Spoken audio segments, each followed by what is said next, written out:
我24岁遇见了他，他脾气很好，对我也很好。不久我们便很快结婚了，婚后过得很幸福。但是过了1年多，发生了一件事，这件事一直纠结在我的内心中，已经成为了我的阴影。我就感觉这个人变了，不再是以前的他。我很纠结，也不知道该怎么办。跟他结婚5年多，我一直想走进他的世界，很想抓住他，但是他总是无情地甩开我。我很没有安全感，我不知道这样的婚姻还能怎样维持下去。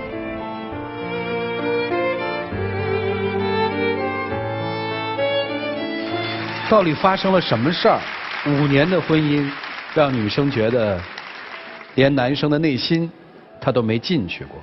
掌声请出他们，掌声有请。男嘉宾小刘31岁，来自吉林个体；女嘉宾小杨30岁，同样来自吉林，也是个体。来，有请2位，有请。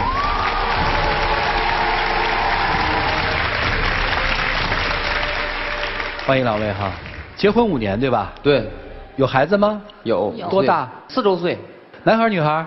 女孩。我们先从那个让我特晕的事儿开始说起，好不好？就是自从发生了一件这儿之后，你觉得他就变了，是个什么事儿啊？我们结婚1年多吧，然后他就说出去打工啊，然后半年多都没有回家啊，就这个事儿吧，到现在为止就已经是我心里的一个阴影了，就以至于他现在做啥事儿，就是说啥话，我变得都开始不信任他。好，我问清楚啊。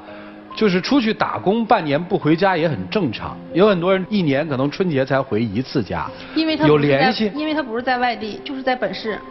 啊，在本地不回家？对。半年，那你们打电话联系吗？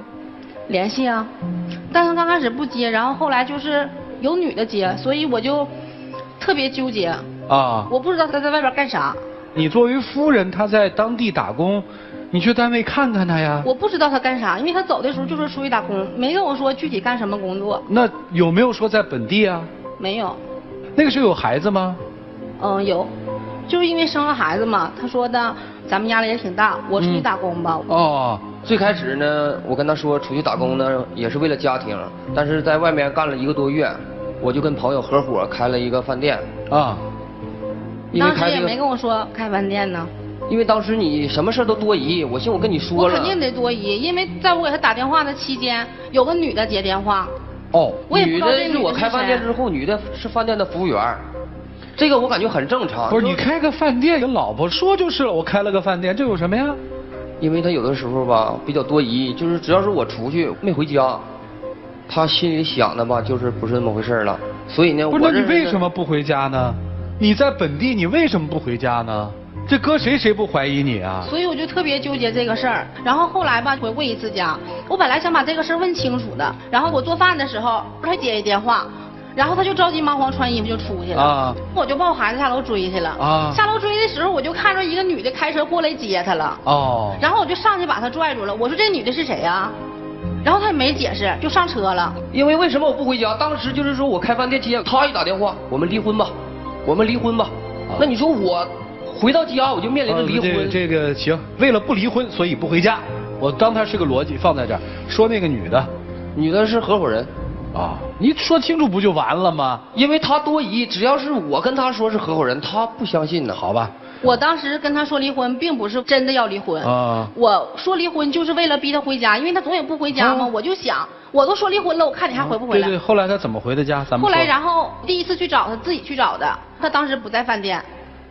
然后我就给他打电话了，我说你在哪儿呢？然后他就问我你是谁呀？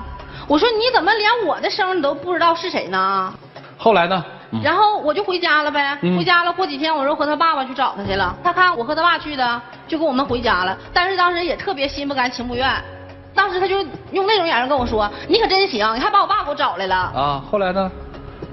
后来不干了。我感觉说我回到家了，你就不应该有一些别的想法了。所以就是我回到家之后，他还是那样，什么事情都多疑，什么都管，什么都问。朋友过生日我去了，我8点走的，我要9点我没回到家，他会一直给你打电话，给你打的就是说你根本你饭都没法吃，你干什么去了？你干什么去了？你背着我做什么了？你外边是不是做什么坏事了？你答应我要回家了，为啥没回家呀？过生日肯定男男女女都有。是是是，哎，他对你好吗？我认为他就没有以前对我好，在乎我，甚至心里边都没有我了。现在啊，你是怎么判断他心里没你的呢？就比如说，我领我家孩子回我妈家过年，他也竟然一个电话都没给我打。每次都是我给他打电话。为什么呀？不太习惯，因为我打小呢，我父亲跟我母亲就是上城里做生意，我姥一手把我带大的，所以什么事情呢都不喜欢和别人去商量，包括这么多年吧，别说就是说我俩结婚5年，我不打电话，我给我父亲给我母亲打电话说的很少。好，你们俩现在逛街吗？就在日常生活里会一起出去逛吗？逛，我就喜欢挎着胳膊牵他手，他从来都不让。为什么？因为我感觉结婚5年了，出去逛街也不能说像现在的谈恋爱一样，我拉着你，你拉着我吧，就显示非常好。我们不说逛街这事儿，咱们今天坦诚相见啊。假设那半年，他可能就是犯了你所想的那个错误了，你现在能原谅他吗？可以原谅他，但是这个结儿在我心里边一直就问你，这你要有，咱们就不叫原谅，就可以原谅他吗？可以。因为有孩子吗？你别说因为有什么，能不再提这件事儿了吗？不能。不敢保证。我今天来了就想让他亲口对我说，那半年到底干什么去了？我就特奇怪了，你就当他发生过都能原谅，为什么你要知道这个真相呢？我就是一较真的人，虽然我跟你继续想往下过，但是我也要知道你这半年干什么去了，你为什么要对我有所隐瞒？开饭店吗？找了个女合伙人，没干嘛。他对我就是有隐私，啥事儿都不跟我说。就是稍的，如果是稍微有一点的小隐私的情况下，我感觉很正常。我想在我的朋友面前，也给我自己多多少少有点面子，并不是说像那种所谓的妻管严一样，你让我往东我就往东，你让我往西我就往西。他都不知道他对我隐瞒了啥，他都不知道。那你说他对你隐瞒了什么？前1年多吧，我们在一次学习的时候又认识了一女的，那女的是通过我认识的他，然后后来他们俩就联系上了。我每次打电话，他电话通话中的时候，那个女的同时也在通话。啊，这不能说明什么问题？这还不能说明什么问题吗？1次这样，2次这样，3次4次还这样吗？你的意思就是他们俩在打电话呗？对。然后我问他，你和他到底有没有事儿？他就说没事儿。我说没事，他为啥老给你打电话呀？又不是你一个男的吧？对不对？学习那学习班里边有很多男的，为什么就盯上你？这只是你的一种猜测，我连那个女的叫什么我都不知道，你这不是无稽之谈吗？你跟我说像这种巧合，大概巧合了几次？4、5次吗？是在1天之中，还是在很长一段时间？周期是很长一段时间。多长？半个月左右吧。你这不是无理取闹吗？只是证明你的心疑点太多。好了，没打过电话？没有。确实没打过？没有。啊，就包括这些年我俩结婚之后，从发生那件事之后吧，就为了让他放心，我现在基本上就是出去洗个澡，买个烟，包括我兜里的零花钱都是有数的。这不挺服管的吗？那我也得把这日子过明白的呀，我不能稀里糊涂。你还要怎么明白啊？我已经糊涂了5年，不能再糊涂了吧？你真糊涂假糊涂啊？真糊涂。我看你一点都不糊涂。老师们，您把话说破吧。一起进入丘比特问卷。两位好。老师好。哎，这位女士，我是觉得正是因为你糊涂，所以你才能跟你老公过5年。如果你要明白了，估计你们俩1年都维持不了。你们俩这个呢，就非常典型的夫妻感情不和。那夫妻感情不和呢，有2种。第一种呢是先天的，就是2个人可能抱着很强的目的走进了婚姻。您需要一个老公，他需要一个老婆。到了这个年龄了，父母长辈同学都说你呀该结婚了。第2种呢，我个人觉得是有感情，但是婚后因为很多的一些性格呀、沟通啊、误会啊，造成了夫妻感情不和。我个人觉得这2种情况在你们俩身上都发生了，只不过呢，你发生的是第2种，他发生的是第1种。这位先生，你结婚很有可能是抱着很强的目的性，你并不是很喜欢他，但是你觉得我应该需要一个妻子，有一个家庭，这就造成了你们婚姻不幸福的一个非常重要的一个问题。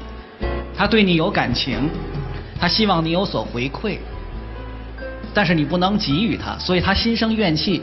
我觉得刚才赵川老师问的一个问题非常的精彩，就是你要真相干什么？我真的觉得很多女性在这个问题上分不清楚你要真相做什么。你稀里糊涂的能跟他过5年，如果真相摆在这儿，你怎么跟他去过呢？你要这样的真相有什么意义呢？所以有一句话叫难得糊涂。我相信你的老公也知道，你说离婚只是解决你们婚姻之间问题的一种手段，对吧？对。但是不要让手段变成目的，就是到最后我提离婚，到最后真的成离婚了，这就是手段变成了目的了，跟你的想法背道而驰。当时没有办法呀。是没有办法。郑梅为什么没有办法？因为你解决婚姻的办法当中只有一个，离婚，就用离婚来解决。你的心里的怨气太多了。坦白讲，你的心里的怨气有50%是你爱人带给你的，但是有50%是你自己造成的。你们2个人的生活中，你是不是缺乏安全感？对。安全感就像是一个人的钱包，你觉得你的钱包是放在我的身上，在场嘉宾的人身上，还是放在你自己身上可靠呢？当然放在我身上了。对，安全感就是这样，安全感不要找外人要。你把钱包放在任何一个人身上，你打电话只要给他打不通，你立马就会担心是不是他卷钱跑了。可是你放在自己身上，就永远不会出现这个问题。当然这是很难做到的，但是我希望你能意识，就是你对他的这种负面的东西，其实让自己变成个怨妇，对你的家庭非常不利，它直接会影响你对婚姻的规划。所以如果你要是希望你们的感情复合，能婚姻走得更长久，这个招儿不要再用了，好吗？他们俩往这一站，让我想起2个兵器，一个是矛，一个是盾。这边攻击，那边在防卫。还问真相吗？听2位老师说了以后，还想知道真相吗？不想。真不想了？刚才他已经说了。我如果说我这儿有盘带子，就是那天他跟那个女生在一起的证据，你要吗？要。你看，真相，你告诉我什么叫真相？其实真相很难说清楚，因为真相是无穷无尽的。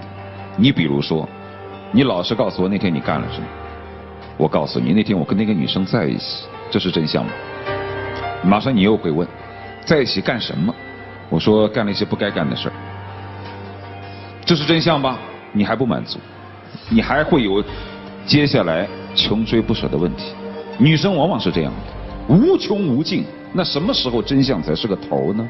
而你往往越问就越痛苦，越问就越哭泣，他越被问就越难受，越被问就越没有自尊。虽然可能他有问题，但是真相无穷无尽。第二，那要了真相，你能走吗？这把刀快不快啊？我告诉你很快啊！我不信，我摸一摸，结果准了。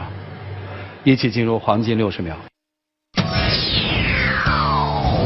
其实有的时候我也很想信任你，但是我就是信任不起来，可能是还是之前那个阴影吧。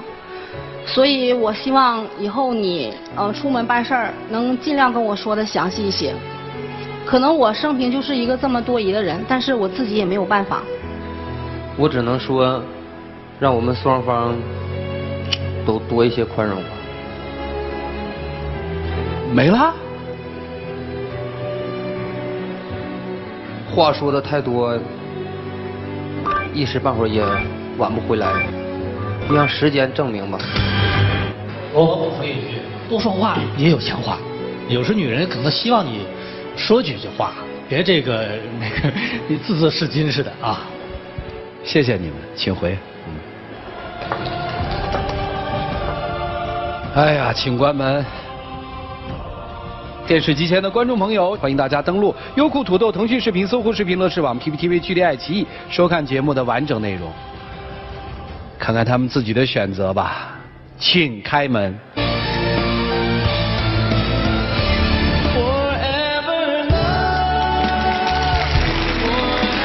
主动点儿，来往中间站，拉老婆的手，拉着。我一般不爱提这要求，但是我今天必须提，你亲他一下，稳啊，稳。刚才于老师分析那对，其实不都是为了要爱吗？咱换一种方式会更好。以后上街就拉着他的手，拉着零花钱走。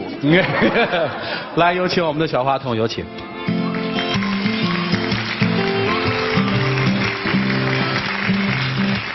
好，谢谢你们俩，慢点。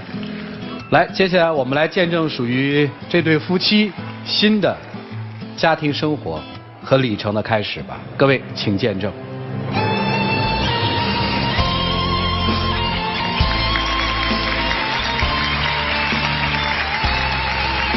经过这次，我希望我们俩给对方一个宽容的心，也让我们的爱情走得越来越远。